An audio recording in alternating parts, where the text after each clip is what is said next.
Assalamualaikum warahmatullahi wabarakatuh. Perkenalkan, saya Ade Rahma Fitria dengan NIM C1F018041.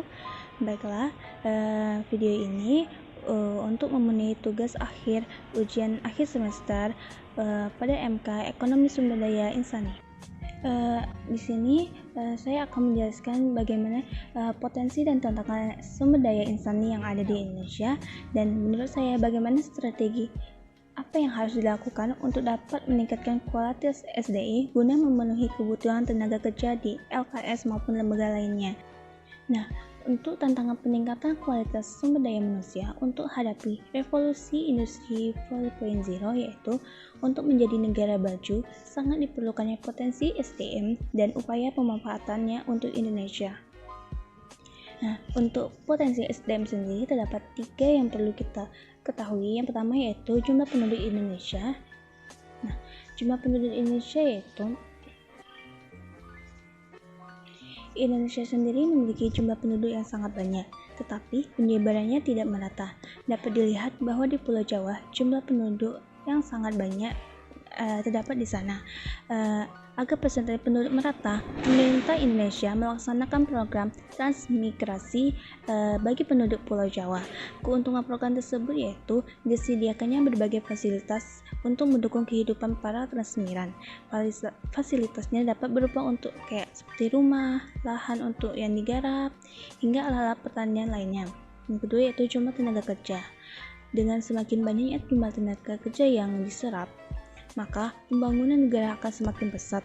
Yang ketiga yaitu kualitas sumber daya manusia Indonesia sendiri. Nah, dengan banyaknya jumlah penduduk dan jumlah tenaga kerja yang diperlukannya juga keterampilan atau ahli skill, maka akan mempengaruhi kualitas SDM sumber daya manusia itu sendiri. Dengan banyaknya jumlah sarjana yang ada di Indonesia, seharusnya Indonesia dapat mencetak tenaga kerja yang intelektual. Tetapi tidak semua pekerja intelektual akan mendapat pekerjaan yang sesuai dengan keahliannya. Beberapa tantangan yang harus diselesaikan dalam peningkatan kualitas sumber daya manusia yaitu SDM Indonesia untuk menghadapi revolusi industri 4.0. Yang pertama yaitu tingginya kualitas stunting.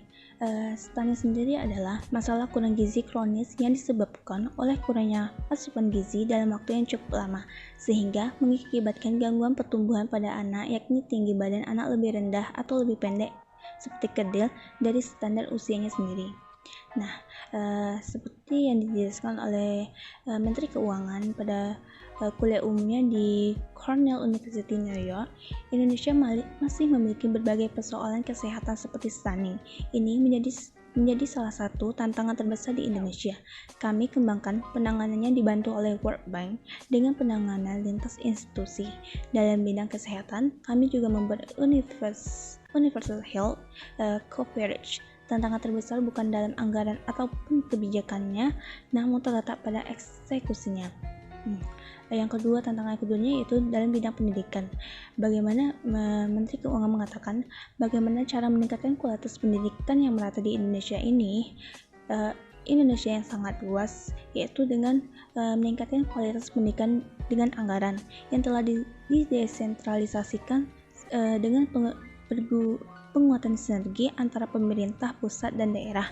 Kemudian bagaimana pendidikan menghasilkan keterampilan yang tepat.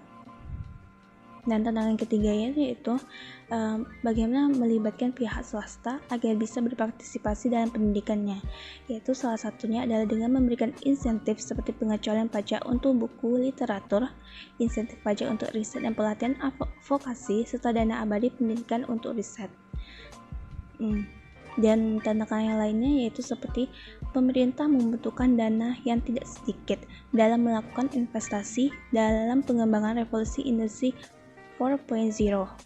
Nah, untuk itu, optimisasi pendapatan serta perbaikan sistem perpajakan menjadi langkah reformasi kebijakan fiskal yang diambil oleh Kementerian Keuangan.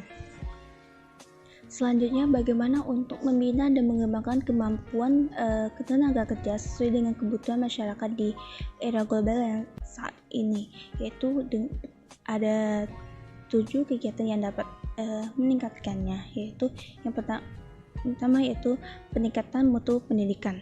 Nah, untuk membentukkan sektor ini sendiri, maka perlu ada kemauan baik dari pemerintah untuk memperbaikinya melalui peningkatan porsi dan dana pendidikan, perombakan kurikulum, peningkatan kesejahteraan guru, pemenuhan alat-alat laboratorium dan perpustakaan, program buku murah, sekolah murah, dan kerjasama dengan negara lain secara insentif.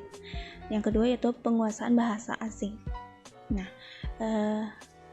dapat kita ketahui sendiri pada era global saat ini, bahasa asing merupakan sarana utama untuk berkomunikasi dalam bisnis, kerjasama, pendidikan, ahli teknologi, dan lain sebagainya. Berkembangnya berbagai perusahaan yang mempunyai jaringan internasional menyebabkan kebutuhan akan tenaga kerja yang mempunyai kemampuan bahasa asing semakin besar. Nah, untuk menjadi tenaga kerja di era global ini tidak cukup hanya sebagai berbekal keterampilan itu tertentu saja, tetapi harus dibekali kemampuan tambahan, yakni salah satu bahasa asing yaitu seperti bahasa Inggris, Arab, Prancis, Jepang, ataupun Mandarin dan sebagainya. Yang ketiga yaitu penguasaan teknologi informasi TI. Nah, TI atau teknologi informasi sendiri merupakan piranti terpenting abad ini. Hampir semua lembaga membutuhkan TI sebagai sarana untuk memanajemen maupun untuk membantu pengambilan keputusan. Nah, oleh karena itu, penguasaan komputer sebagai basis TI mutlak harus dikuasai para tenaga kerja dan manusia Indonesia pada umumnya bila ingin lebih eksis di dunia global saat ini. Nah, dengan adanya TI juga dapat memunculkan kebutuhan tenaga kerja baru lainnya seperti dengan teknisi, ahli perangkat lunak dan perangkat keras, programmer, operator dan lain sebagainya. Yang keempat yaitu latihan kerjanya. Perlunya latihan kerja ini adalah untuk memperkenalkan pada anak bangsa terdidik agar tidak gagap dalam memasuki dunia kerja. Nah, disinilah konsep link and match antara dua pendidikan dengan pasar kerja dapat dibangun. Yang kelima yaitu penyempurnaan sistem informasi ketenaga kerjaan. Nah, di sini salah satu kelemahannya yaitu manajemen ketenaga kerjaan di Indonesia yaitu lemahnya sistem informasi ketenaga kerjaan SIK atau SIK. SIK sendiri dapat mewakili peta ketenaga kerjaan. Peta tersebut dapat memberikan informasi berupa jumlah pencari kerja, klarifikasi keterampilan atau spesifikasinya, lapangan kerja apa saja yang tersedia dan potensialnya, di mana tempatnya, dan berapa presentasi yang dapat terserap tiap periode tertentu, bagaimana tingkat kesejahteraan dan lain sebagainya. Yang poin keenam yaitu perbaikan perencanaan dan evaluasi tenaga kerja. Perencanaan tenaga kerja mempunyai keterkaitan dengan SIK tadi. Nah, perencanaan yang baik harus disertai dengan data-data yang akurat, disertai dengan perhitungan yang matang. Perencanaan tenaga kerja bermanfaat untuk menghindari adanya ketidakseimbangan komposisi jenis tenaga kerja dengan jenis peluang kerja. Nah, poin terakhir yang ketujuh yaitu pemanfaatan pasar kerja di luar negeri. Pasar kerja di luar negeri merupakan peluang yang sangat bagus atau peluang emas bagi penjualan tenaga kerja. Kesempatan tersebut muncul akibat dibukanya isolasi dari berbagai negara, yaitu melebihnya batas-batas formal suatu negara dan perbedaan karakteristik tenaga kerja. Baiklah, sekian penjelasan yang dapat saya berikan. Saya ucapkan terima kasih. Assalamualaikum warahmatullahi wabarakatuh.